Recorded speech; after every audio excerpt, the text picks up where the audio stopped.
G'day guys, Owen from Owen Thomas Woodcraft here. Welcome back to my workshop and welcome to part 4 of the pole lathe build. So this is going to be the last part and we are going to cover how to put in the metal work, so the pole lathe centres, how to make the treadle, how to set up your tool rest and how to set up the bungee. So let's get to it. These are the centres for a bowl turning lathe. They are both made out of 15mm bar. These ones are made out of mild steel. You can see one is a right angle and the other is just a shorter, straighter one. So the right angled one we put on the shorter of the two poppets. And because of how it's positioned in the poppet, it gives us a good amount of space around the outside of the bowl to be able to work. This one sits into the taller of the two poppets, so the one that the arm for the tool rest is attached to. So yeah, these are. I got these made. I got the ends of these turned at a local engineering shop. They weren't too expensive to get made, so either you could go to an engineer's, get them made, or alternatively, I'm going to have some available on my website soon. So keep an eye out there, and you will be able to pick up the bits that you need.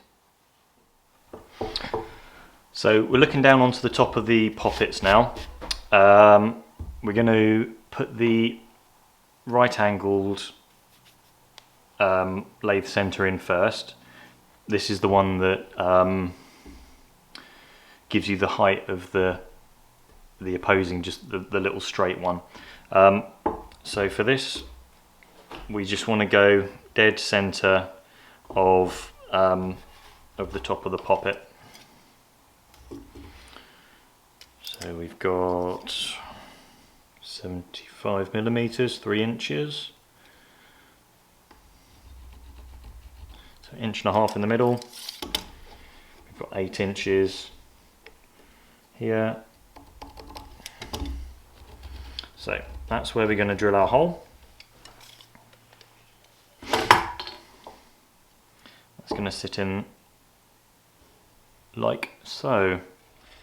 So when the right angled centre is actually set in the poppet, what we ideally want is for the centre line of this to be sitting about 2 inches, 50mm above the top of the poppet, which means that we have to measure the remainder. So we've got an overall, we've got 150mm on this one, which means that we want to drill in about 100, so it will sit in the hole, and the top part there will be sitting at about the right height. So what I'm going to do is put some tape around the drill at the right depth, so I know that I'm going to exactly the right place.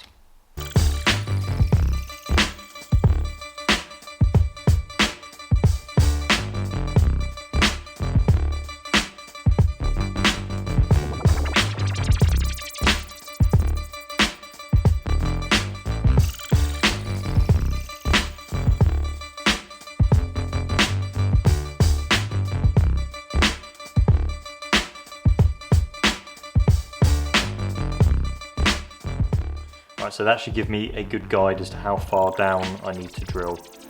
Right, let's give it a go.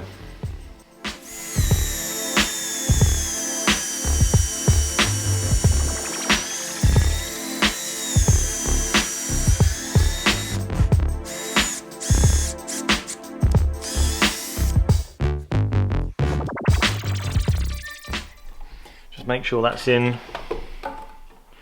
all the way.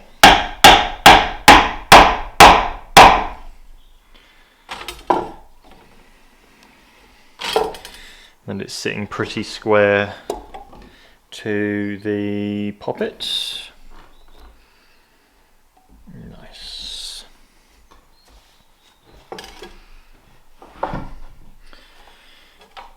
Right, so now we're happy that this one's in place. We're going to bring the other poppet over closer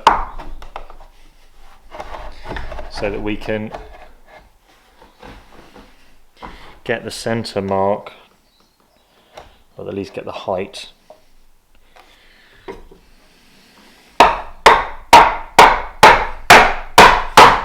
So you've got to make sure that these are nicely wedged in, because you need it to be at its final height.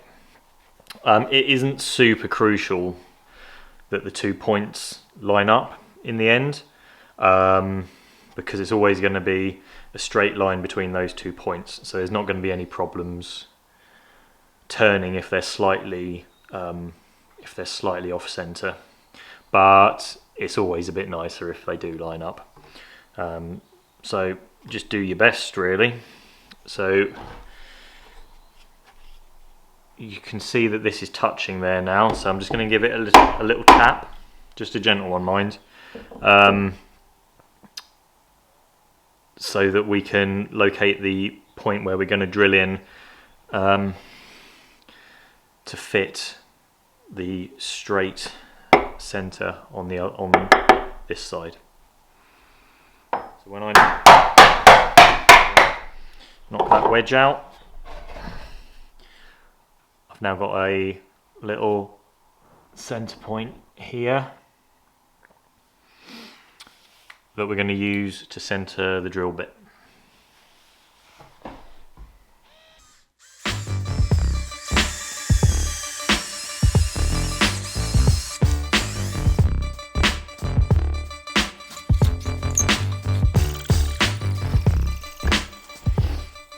There we go.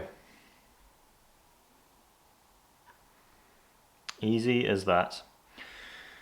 So now these two guys are loosely fitted in. What I'm going to do is grab some epoxy resin and we're going to bed these in permanently now.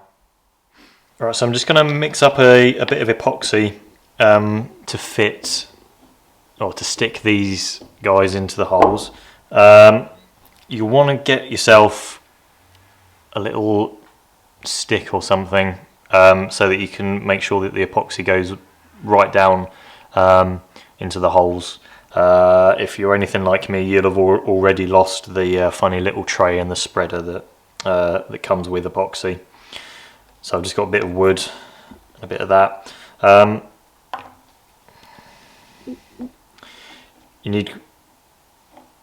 I'm going to mix up quite a lot of it,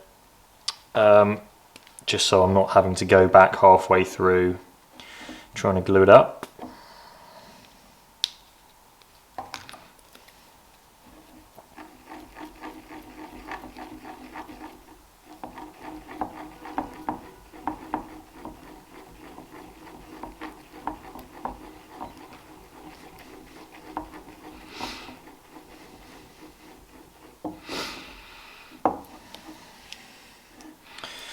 So you want to make sure you get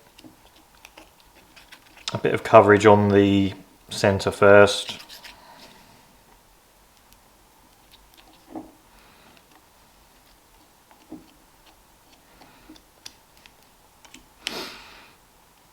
Just like that, and then we'll I'll get this into the hole that we've made. I'm going to get a good load in there so that we get a good hold on this, because there's going to be some fair amount of force on it as we start working. I mean, I found this doesn't last forever, but it's not too difficult. If the epoxy bond breaks, you can get the center back out again, re-drill it, and then re-epoxy. So So you're going to get a bit of that with the air escaping. Where's my mallet gone? There it is. Just make sure it is all the way down. Sometimes you can get a bit of an airlock in there, which won't let the bit of metal go all the way down into the hole. I'm just going to measure it to check that that's in the right place, which it is. I'm just going to tidy the joint up there, make sure it's all pushed in. There we go. I'm just going to repeat that for the straight center.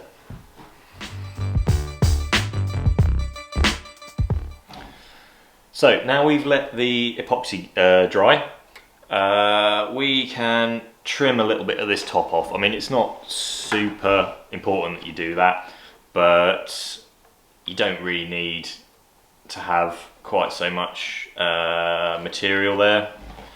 So I'm going to trim it off just because I think it looks a bit neater.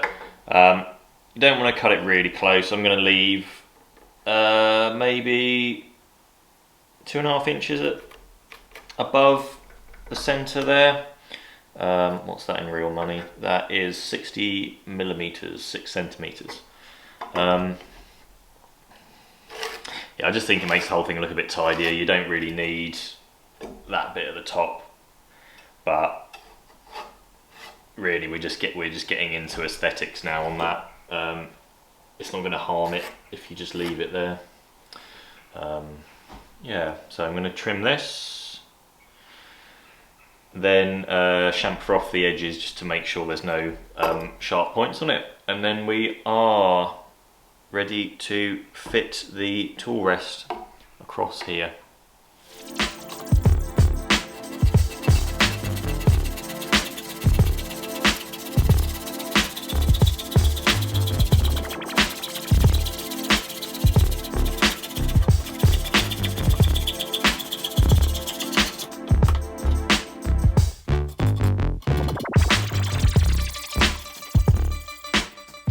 Right, so now that's trimmed, we can look at fitting the pin in here so that our tool rest will pivot. So you want to make sure that it's not too far away from the center point, but also not so close that this is going to jam on there. So I'm going to reckon about there. I'm going to mark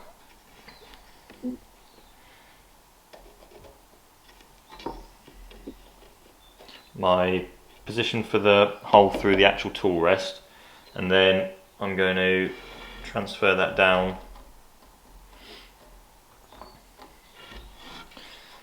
onto the poppet. So for this pin here, I'm just going to be using a bolt. All these sort of movable, removable parts, I tend to use bolts or a piece of metal rather than a bit of wood, just because I think it's a bit more hard wearing, and something big, shiny and heavy I'm less likely to lose if I'm moving everything around all the time. Obviously you can carve yourself a wooden peg to go in there. It is useful if it's removable, rather than something that's sort of permanently stuck in there. But yeah, go free on it really. It's kind of up to you, whatever your personal preference is going to be. So I'm going to drill a hole in there for that, about the depth of this bolt. I like to have a little bit of clearance at the bottom.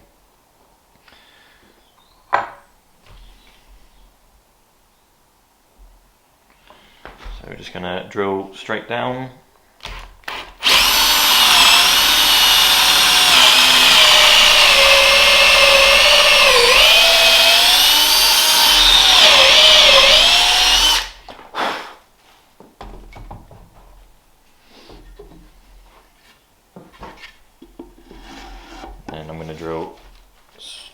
through this as well.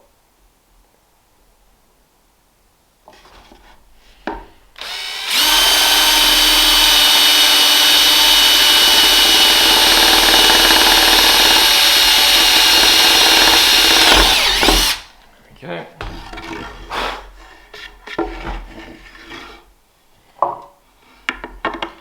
So bolt through there, bolt in there.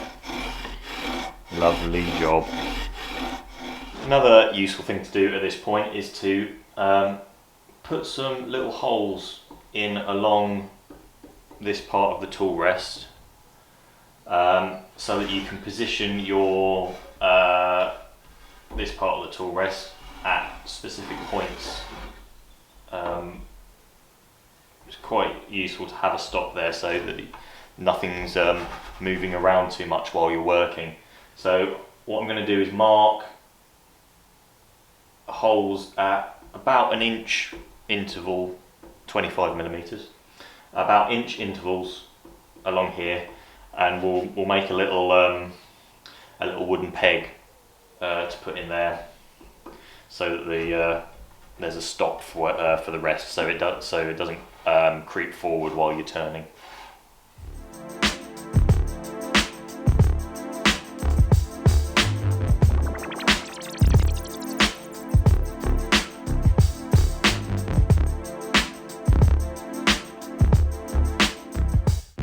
Okay, so our next stage is to make the treadle part of the pole lathe. Now there's a couple of different ways that you can do this. I've seen a lot of people recently just using a straight plank. That's fine, but I personally think that it's better to have a second part to it, which is what we call a sway bar, which is going to be fixed with a bolt up here, and when it's set up in the lathe it sits off at an angle like this, so it's fixed both ends. So what that does is stop the treadle moving around as you're working. So rather than having to balance and concentrate on pushing this up and down straight with it not being supported, the 2 points of fixture at the ends are going to mean that this is just going to move straight like that. Okay, so what I've got here is the other inch offcut that we took from the plank that the poppets were made out of. I've trimmed this to 1300 millimeters, 1.3 meters. Kind of an arbitrary measurement, really. It's about the length of the treadle that I use on my everyday lathe. So I've just copied that because I know that it works well. You could have it a bit longer if you want. The shorter it is, the less leverage you have. So I wouldn't go much smaller than this. And I've also trimmed down a bit of off-cut timber. This is about an inch by an inch, so this is going to be the sway bar. And this is about 200 mil shorter at this end than the main part of the treadle. So what we're going to do is fix these together using a bolt. So I'm going to mark in here, central to that. We're going to drill a hole straight through both of these and then fix the bolt in.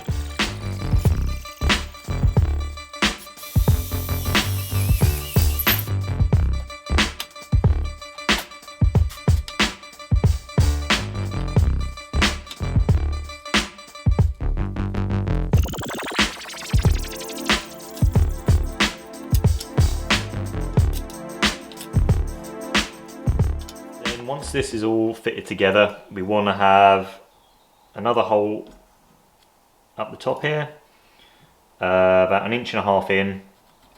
So this is going to be the one that we're going to attach the drive cord through.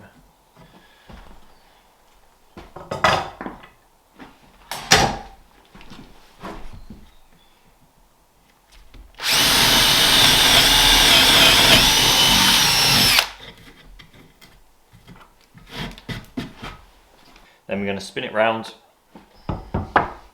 We're going to put a little hole through the end, one hole through the end of each of these. So this is going to be for attaching the whole treadle mechanism to however you're going to attach it to the floor. So if you're outside, it's the easiest thing to do is put a little loop of cord around the end and then put a tent peg through it. If you are inside, what I do is I keep a few heavyish logs, and I attach the bit of cord here to the log, so I've got a bit of weight that's going to stop this moving around. So we just want a couple of little holes here. One through that one, and one through this one.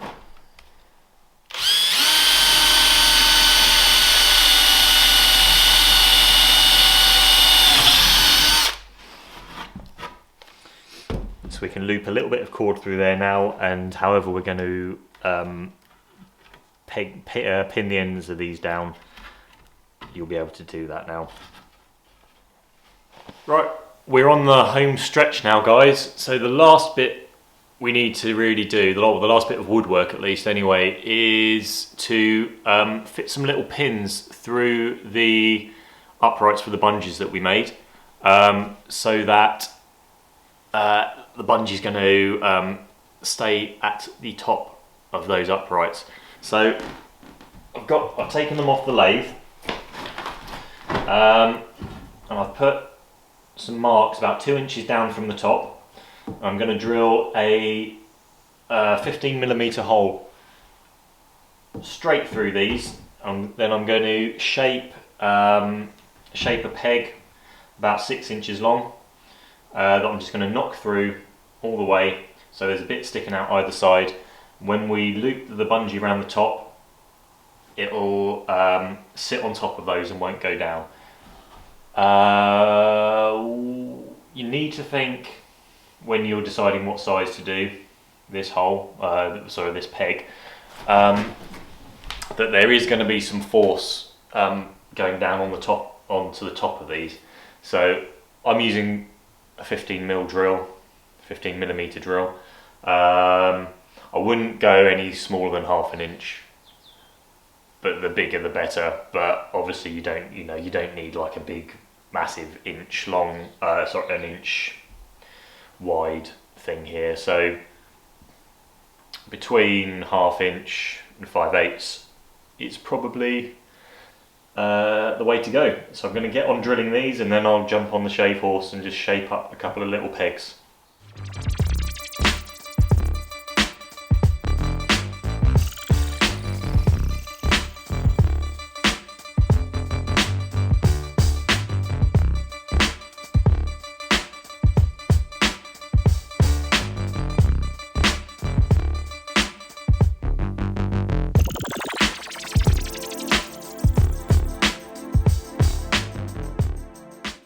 Okay, so that is all of the woodwork completed for building the pole lathe.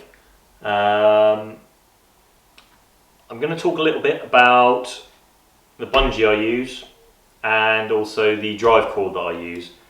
So to start with the bungee, I use 10mm shock cord, is what it's normally sold as. It's basically quite a thick bungee cord. I have found, certainly when I was starting, I found the cheaper stuff that you get from from like a car, from car shops, you know, that they sell for strapping stuff down in the back of your truck. They're too thin. They don't last very long, and they don't have very much snap when it comes to returning the bowl back up. So yeah, 10mm shock cord. It's kind of down to you how many strands you use between the uprights.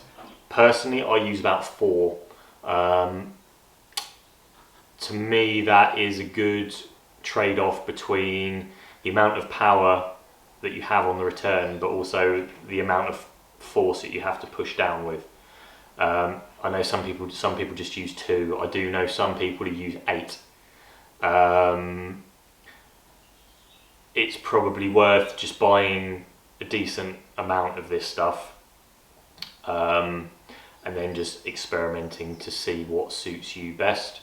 You don't need to go quite as high as 8 if you don't feel like you can manage it, because you need to remember that bowl turning on a pole lathe is a pretty physical exercise, and like the other sorts of exercise, running or going to the gym, it's going to take a little bit of time to get into it. So you know, you can maybe start off with say two lengths of this, and then build up once you feel like you can you could manage more. Okay, so the drive cord, what I have been using recently is 4.5mm chainsaw starter cord. I've tried a whole bunch of different things through my time turning. For quite a while I was using a strip of rubber conveyor belt.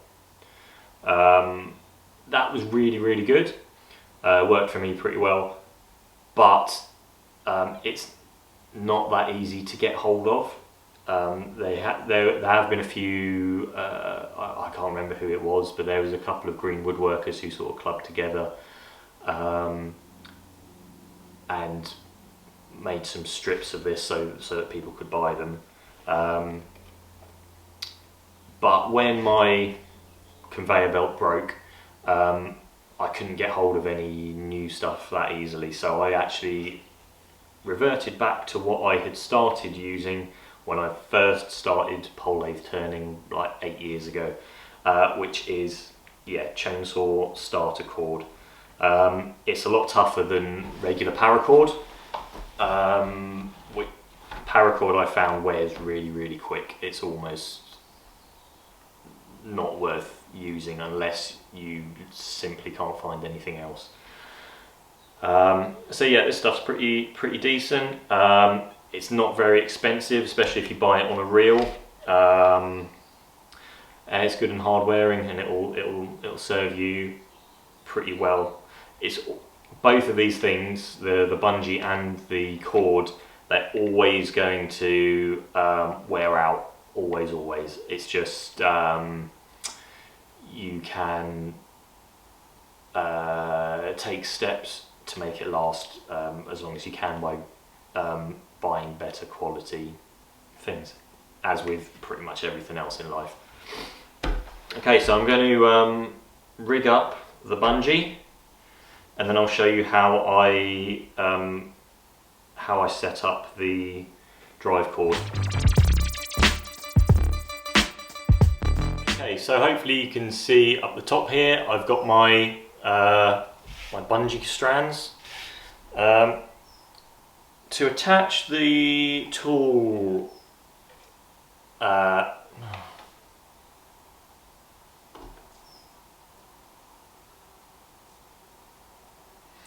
so you can see up here I've got my bungee running across the top now. So what I'm going to do is attach the drive cord to this. What I've found is that sometimes it can be very useful to be able to move the drive cord side to side slightly. So the first thing I'm going to do is cut myself short-ish length. That's about 10 inches, 12 inches, about 12 inches, and loop that around the bungee and tie it so that it's, oh Jesus, tie it so that it can slide, it will slide freely. There we go, side to side like that. I used to just tie the drive strap straight around this, but over time, because of the forces involved, I found that the knot around here would actually tighten up, and then it would be really difficult to move it. So this separate loop just allows a little bit of extra ease of movement. So then for the actual drive cord, I just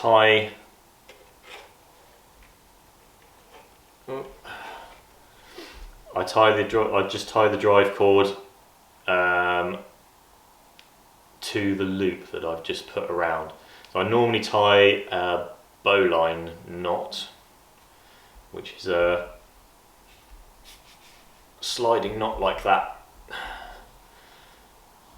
It keeps it nice and secure on there. Okay, so we've got the drive strap attached up the top, so now we need to attach it to the treadle. So if you've got a reel of this, get that down on the floor. Technically speaking, it doesn't really need to be much longer than the distance to the floor, but it's always good to have a little bit of slack, because as you progress in your turning, you might find that you start having to use different diameter mandrels for different size bowls. So the thicker the mandrel, the more cord wraps. The more cord it's going to be taken up when you wrap around the mandrel. So if you don't leave yourself a little bit of spare, you might find that your drive strap ends up too small. So I'm just allowing myself a little bit extra on there. I'm going to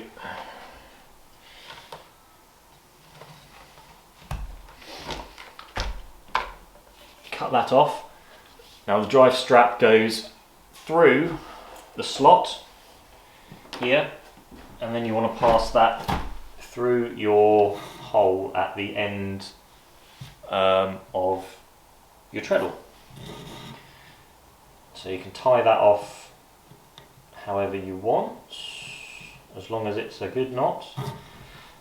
If you don't know a good knot, then tie loads of rubbish knots. And then you just want to wrap the excess around your treadle.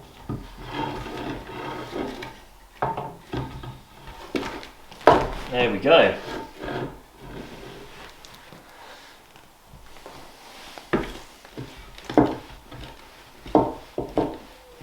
Definitely starting to be a lathe. Right, the very, very final bit that you need for your pole lathe is a little block to stand on for when you're operating the treadle.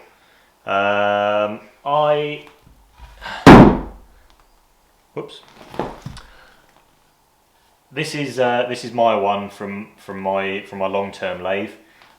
It's just a round of timber. It's about 3 inches thick.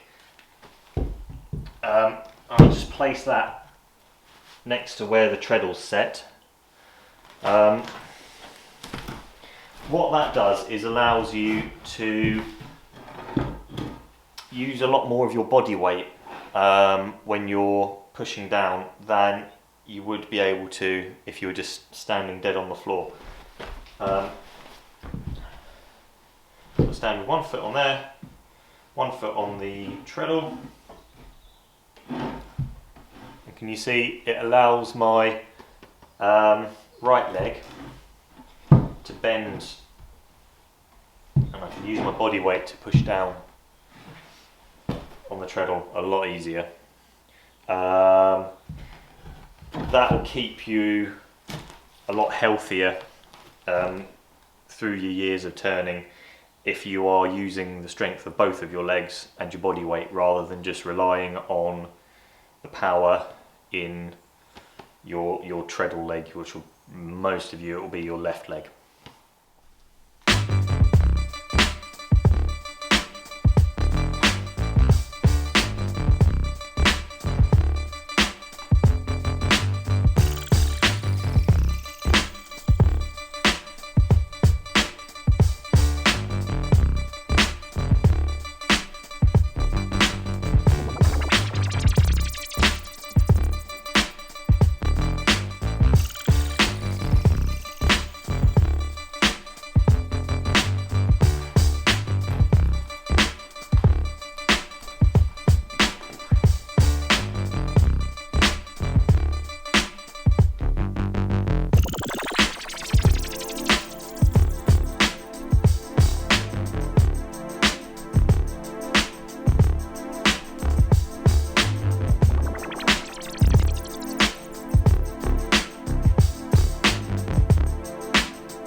Right, my friends, that is it. Thank you so much for watching my videos. I really hope that this tutorial on how to build a pole lathe has been really helpful for you guys. I hope that I have managed to cover everything. If you have any questions or you think there's something that I didn't cover, just let me know in the comments below. I am going to do some plans for building this pole lathe. Those are going to be on my website. I'm going to put a link in the description. I will be selling the pole lathe centers. Link will be in the description. Yeah, if you've liked the video, please give it a like. Please subscribe, that'd be super. If you want notifications about new videos from me, click the little bell icon down there and you should get them through. Right, as I said guys, I really appreciate you giving this a watch. I hope that it helps a hell of a lot of you guys to build your own pole lathe, or maybe improve the one that you've got, or just get started really.